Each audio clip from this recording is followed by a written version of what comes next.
This is Jeanette Keynes from Jewelry Arts Inc. This is part 3 of the dreaded dot, and you'll be able to see a beautiful happy ending. But not that kind. You can't be such a fucking pessimist. No, I'm just We got this. No, don't be nervous. We got this. We're doing it. It's happening. Anonymous student is nervous. Yes, report from the ground.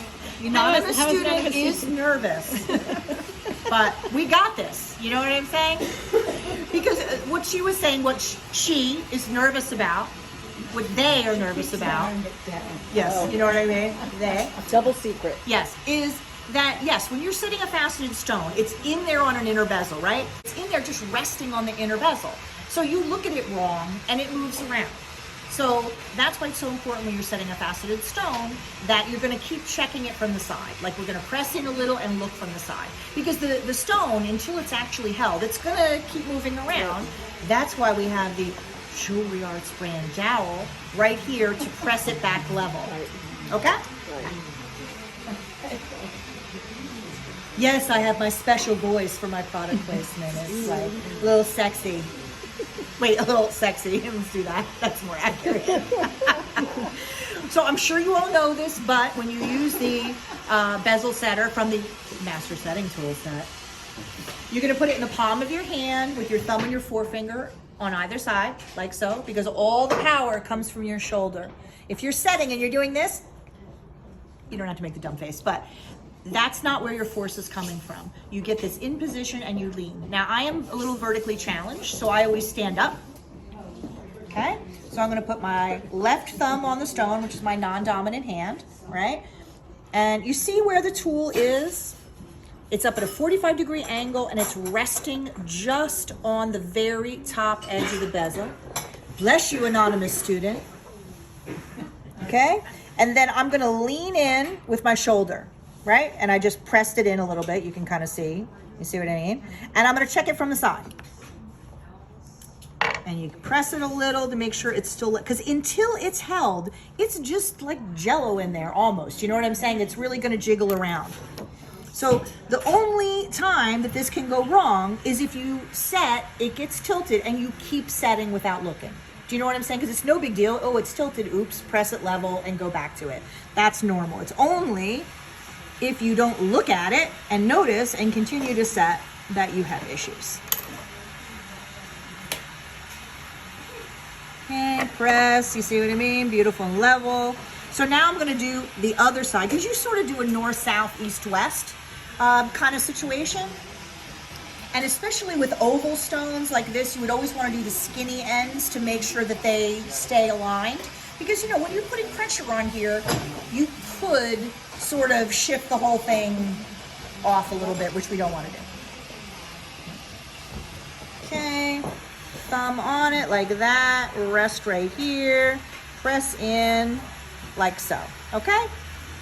Check from the side. Oh look, it's still beautiful and level.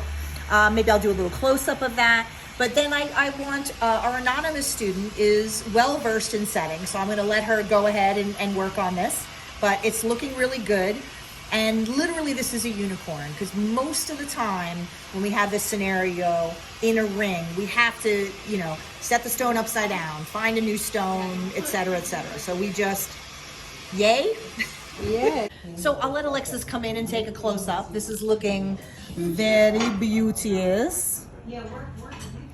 Now, a lot of times I will do a little bit of hammering on top, not like to go berserker or anything, but just to absolutely close any little spaces. And I'm sure I've done lots of videos on this, but you're gonna see it again. Here you go. So I hold the bezel roller in my non-dominant hand, which for me is my left hand. And I put it in my hands like this, so it's resting against my 4 fingers. The end of it is roughly in the middle of my pinky, and then my thumb is in front, right? Because then I'm gonna do this, and at this point, the tool is basically as straight up and down as you can do without hitting the stone. Do you know what I'm saying? So I just lean it back enough that I'm not gonna make contact, okay?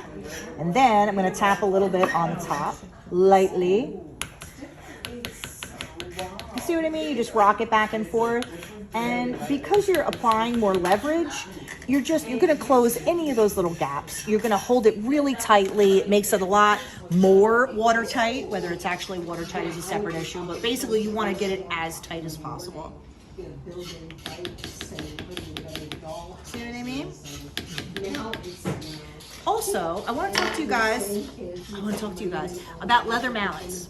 So we use leather mallets here a lot because they're great for adding force without too much force. You know what I mean? A lot of times if people use a metal hammer on something like this, they end up like, you know, messing it up by hitting too hard. However, for things like setting and for using the dies, I want to make sure the end of my little leather mallet stays absolutely flat. Okay?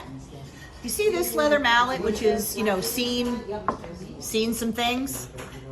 You see how it's practically at a 45-degree angle at this point, right? So this leather mallet, if I need to go like hammer a ring shank around a ring mandrel or whatever, great, fine, all good, doesn't matter, who cares? For things like setting and doing the dies, you know, think of the force as like an arrow, right? If I hit it using this, where's my force going? Well, who the fuck knows? Do you know what I'm saying? Because you're not sending that straight down through. The force is like shooting off to the side. So for me, you don't need to be as OCD as me, but you should. I have one leather mallet that I don't remove the shellac on the end.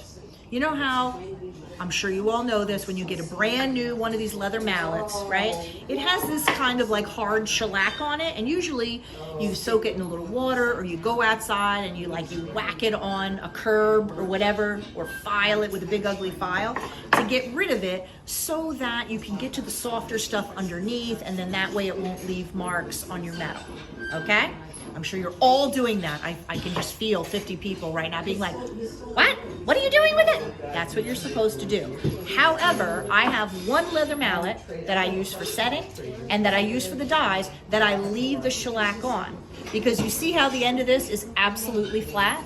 The shellac, you know, it keeps it tough and it won't really misshape. Or if it eventually misshapes, then I will put it out in Gen Pop, you know what I'm saying, for other things. But what I find is that a lot of times people are using a hammer like this, right? And I'm not going to do it on your stone, but like you're hitting with this, and like where's your force going? Like who knows? You're going to slip more, and you're just not going to be in control of it.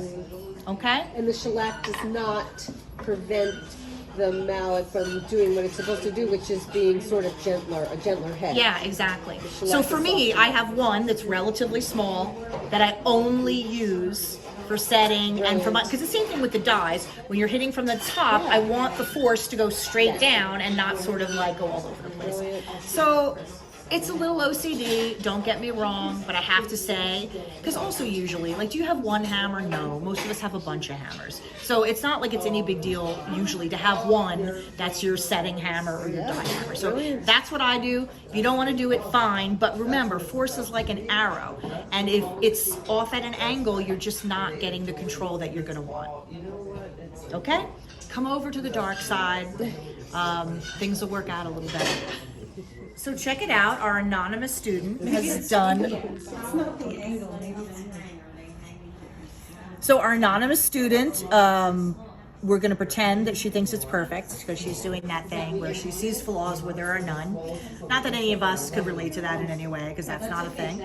But you see how beautiful it looks. So that top tapping technique, you're not hitting super hard. It's just enough to like tighten it up and get rid of any of those little gaps. It looks absolutely beautiful. So like literally the only thing that's left to do for me, we're gonna take it out of there. I usually use the Swifty wheel, you know, because it won't damage your stone.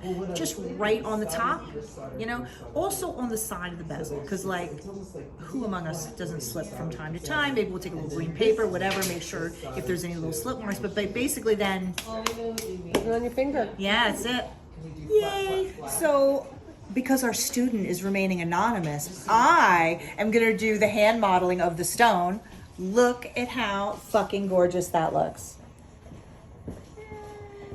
So she used a Swifty on the top, which just gives it a little shine, smooths it out a little bit. I mean, just the whole ring looks absolutely stunning. It was a really great project, and hopefully we learned a lot of things that we could share with all of you. And always remember, if you feel sad and alone in the studio, fuckery is the norm. The end. The end.